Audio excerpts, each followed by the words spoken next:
ምዕራፍ 6 በዚህም ወራት ደቀ መዛሙርት እየበዙ ሲሄዱ ከግሪክ አገር መጥተው የነበሩት አይሁድ በይሁዳ ኖረው በነበሩት አይሁድ አንጎራጎርባቸው፣ በየቀኑ በተሰራው አገልግሎት መበለቶቻቸውን ችላ ይሉባቸው ነበርና።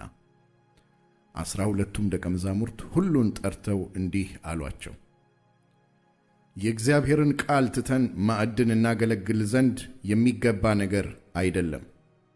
ወንድሞች ሆይ፣ በመልካም የተመሰከረላቸውን መንፈስ ቅዱስና ጥበብም የሞላባቸውን 7 ሰዎች ከእናንተ ምረጡ፣ ለዚህም ጉዳይ እንሾማቸዋለን። እኛ ግን ለጸሎትና ቃሉን ለማገልገል እንተጋለን። ይህም ቃል ሕዝቡን ሁሉ ደስ አሰኛቸው። እምነትና መንፈስ ቅዱስም የሞላበትን ሰው እስጢፋኖስን፣ ፊልጶስንም፣ ጵሮኮሮስንም፣ ኒቃሮናንም፣ ጢሞናንም፣ ጳርሜናንም ወደ ይሁዲነት ገብቶ የነበረውን የአንጾኪያውን ኒቆላዎስንም መረጡ። በሐዋርያትም ፊት አቆሟቸው። ከጸለዩም በኋላ እጃቸውን ጫኑባቸው።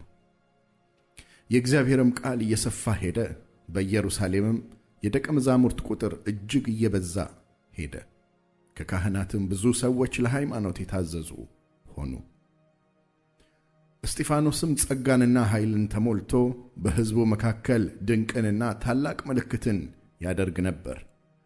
የነፃ ወጪዎች ከተባለችው ምኵራብም ከቀሬናና ከእስክንድርያም ሰዎች ከቂልኪያና ከእስያ ከነበሩት አንዳንዶቹ ተነስተው እስጢፋኖስን ይከራከሩት ነበር። ይናገርበት የነበረውንም ጥበብና መንፈስ ይቃወሙ ዘንድ አልቻሉም።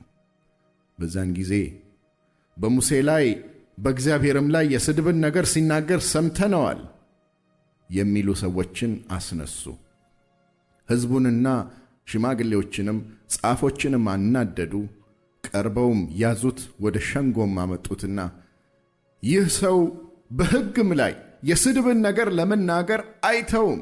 ይህ የናዝሬቱ ኢየሱስ ይህን ስፍራ ያፈርሰዋል፣ ሙሴም ያስተላለፈልንን ሥርዓት ይለውጣል ሲል ሰምተነዋልና የሚሉ የሐሰት ምስክሮችን አቆሙ። በሸንጎም የተቀመጡት ሁሉ ትኩር ብለው ሲመለከቱት እንደ መልአክ ፊት ሆኖ ፊቱን አዩት።